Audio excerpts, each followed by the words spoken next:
ఈ రోజున వెంపల్లిలో ఉండేటువంటి YSR Vivekananda degree college, government degree college ముందు ఉన్నా నేను. గవర్నమెంట్ డిగ్రీ కాలేజ్ అంటున్నారు, ఏంటి వెనకాలంతా శిథిలావస్థలో ఉంది అని మీకు అనుమానం రావచ్చు. ఎస్, జగన్మోహన్ రెడ్డి గారు ఆయన ముఖ్యమంత్రిగా ఉన్నప్పుడు గత 5 సంవత్సరాల్లో విద్యా రంగానికి సంబంధించి ఎన్ని సంస్కరణలు చేశారో మనందరికీ తెలుసు.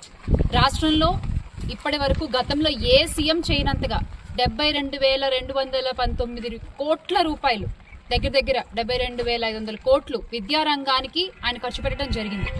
అందులో భాగంగానే ఎన్నో కళాశాలల్ని ఆయన శాంక్షన్ చేయడం జరిగింది, ఎన్నో నియోజకవర్గాలకు. అందులో ఇది కూడా ఒకటి. 20 కోట్ల నిధులను కేటాయించి ఇక్కడ డిగ్రీ కళాశాల ఏర్పాటు చేయడానికి ఆ రోజున జగన్మోహన్ రెడ్డి గారు ఆలోచన చేస్తే, మన గవర్నమెంట్ ఉన్నప్పుడు సగానికి సగం పనులు, ఆల్మోస్ట్ సగం కూడా కాదు, ఇంకా చాలా వరకు పనులు అయిపోయాయి. కొద్ది పనులు మాత్రమే పెండింగ్ ఉండిపోయాయి. ఈ కూటమి ప్రభుత్వం అధికారంలోకి వచ్చి సంవత్సరం అవుతున్నా కూడా ఆ పెండింగ్ బిల్లులు రిలీజ్ చేయట్లేదు, ఈ వర్క్ కంప్లీట్ అవ్వట్లేదు.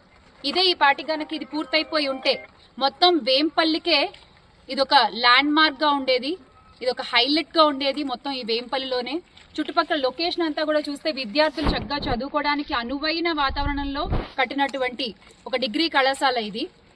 మరి ఇంత మంచి కళాశాలని ఎందుకు బిల్స్ రిలీజ్ చేసి విద్యార్థులు చదువుకునే విధంగా ఎందుకు కూటమి ప్రభుత్వం ఆలోచన చేయట్లేదు?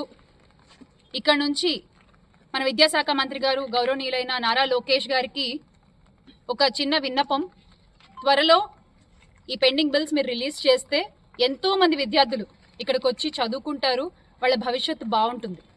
ఎందుకంటే విద్య ఒక్కటే మన జీవితానికి వెలుగునిచ్చేటువంటి అసలైన జ్యోతి. ఈ విషయాన్ని మీరు గమనించగలరు అని అనుకుంటున్నాను. అండ్ మన జగన్మోహన్ రెడ్డి గారు ప్రవేశపెట్టినటువంటి అద్భుతమైన కళాశాలలు, ఎన్నో కళాశాలలో ఇది కూడా ఒకటి అని ఈ సభాముఖంగా చాలా గర్వంగా చెప్పుకుంటున్నాం. అలాగే ఈ వేంపల్లిలో హనుమాన్ జంక్షన్ నుంచి వైఎస్ఆర్ గారి విగ్రహం వరకు ఉండేటువంటి రోడ్డు, అలాగే వేంపల్లి నుంచి మన కడపకి వెళ్ళేటువంటి రోడ్ ఏదైతే ఉందో ఆ రోడ్డు కూడా ఓపెన్ డ్రైనేజ్ ఉండేది ఇది వరకు. సో దాన్ని కూడా అండర్ గ్రౌండ్ డ్రైనేజ్ సిస్టమ్ రూపొందించాలని చెప్పి అప్పట్లో మన రోడ్ అంతా స్క్రాప్ చేసి అండర్ గ్రౌండ్ డ్రైనేజ్ సిస్టమ్ చేయాలని చెప్పి ఆలోచన చేసి పనులు మొదలుపెట్టడం జరిగితే, మన ప్రభుత్వంలో ఉన్నప్పుడు కొన్ని పనులు అయ్యాయి. మళ్ళీ ఇప్పుడు ఈ కూటమి ప్రభుత్వం వచ్చిన తర్వాత దాన్ని పట్టించుకునే నాదులు లేడు. ఆ పనిచేసేటువంటి కాంట్రాక్టర్ని కూడా బెదిరించి వర్క్ వదిలేసి పారిపోయేలా చేసినటువంటి ఘనత మన కూటమి ప్రభుత్వం ఈ రోజున. అంటే మీరు ఎక్కడ వైఎస్ జగన్మోహన్ రెడ్డి గారికి పేరు వచ్చేస్తుందో ఆయన తలపెట్టిన పనులు కాబట్టి, ఆయన హయాంలో మొదలుపెట్టినటువంటి పనులు కాబట్టి అని చెప్పి మీరు అలా అర్ధాంతరంగా పనులలో వదిలేస్తే ఈ రోజున ప్రజలు చాలా ఇబ్బంది పడుతున్నారు. ఈ విషయాన్ని మీరు గమనించాలి. ప్రజల విషయంలో, విద్యార్థుల విషయంలో దయచేసి రాజకీయ కోణంలో చూడకుండా వాళ్ళ కోసం ఆలోచించి మీరు ఇవన్నీ కూడా పూర్తి చేస్తారు, బిల్స్ రిలీజ్ చేస్తారు అని కోరుకుంటున్నాము.